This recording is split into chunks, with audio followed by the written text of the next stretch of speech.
afternoon, members. For this week's podcast, I'm here with head professional Simon Anglis, and we're going to do a Masters preview. So thanks for coming on the show, Simon. Glad to be here. Thanks, Nick. All right. Now, I hear you're taking 4 Q members over to the Masters, and you haven't been there yourself. Is that correct? Yeah, that's correct. Yeah, heading over for the Masters, heading over next Wednesday, taking a crew of 4 plus myself over. Really looking forward to it. It's going to be a fantastic trip. They're very excited. With the Aussies doing well, it all shapes up to be a pretty good week, hopefully. Very good. Now, the Aussies are doing well. In the last month, we've had 4 PGA Tour wins, 2 to Jason Day, 2 to Adam Scott, and Jason Day's back to number 1 in the world. Obviously, those 2 are the big chances, but who are the other Aussies that you think could be a chance this year? Yeah, certainly. So obviously, Day and Scott are playing exceptionally well. What a way to prepare for the Masters. They have a couple of wins, especially in that neck of the woods, so they're all set, ready to go. But the other guys, Mark Leishman, hoping he does really well. Normally does pretty well at the Masters. He's had his top 5s. He's had some pretty good history there. Obviously, he was a part of the last group when Scott won on the 18th green there and got very excited. So love to see him take out the win this year. But we also have Steve Bowditch, who's been struggling a bit in the lead up. So missed a few cuts here and there, a few rounds of 80, I reckon I've seen in there. Yes, he hasn't had the greatest of preparations, but hopefully he can find some form and show a bit come Sunday, make the cut. Who else do we have? We've got Cameron Smith, who makes his debut, I think, at the Masters this year. So he's turned pro not that long ago, and I think he'll be very excited and look, with any luck, follows the form of the Aussies and continues some good form and has a bit of a show there at the end. Beautiful. What about the World Top 5?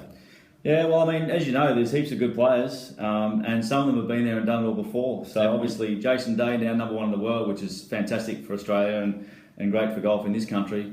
But Jordan Spieth, look, he hasn't been in the best of form, but he did find a bit last week at the World Match Play. Struggling early. We also have Rory McIlroy, who, look, you probably wouldn't tip him on form, but you just never know, because around the Augusta track, he's obviously got history as well. Definitely. Remember when he bombed out a bit on the 10th hole a couple of years back? He hooked it nearly out of bounds. That's right. Nearly hit it in one of the cabins. But did come 3rd at the match play. He did. So again, getting a bit better, and actually I think he came 4th. He lost the consolation. Oh, he did too. Yes. No, good pick up. Good pick up. But good to see him playing well. I mean, Bubba Watson, you'd have to say that he's a fair chance, because winning twice. Obviously loves the track and can shape the ball, Bubba. Can shape the ball. And looking at the course, I think you need to do a bit of that. So Definitely. That's excellent. And then Ricky Fowler's probably one of the younger brigade coming through now.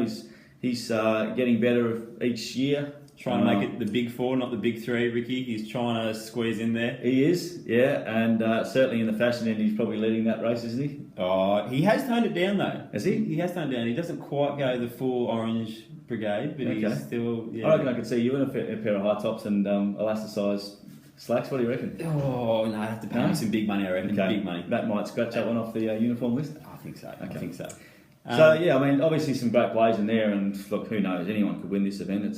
It's just one of those events, isn't it, mate? So we've obviously gone through the Aussies and the World Top 5, but who are your other players to watch? And have you got a few smokies for us, Simon? Yeah, other players to watch. One of the favourites, I reckon, is going to be Louis Oosthuizen. Yes. Hasn't won the Masters, but British Open winner, knows how to win a major. Definitely. Played really well last week in the match play. Obviously came up against Jason Day, who was in red hot form.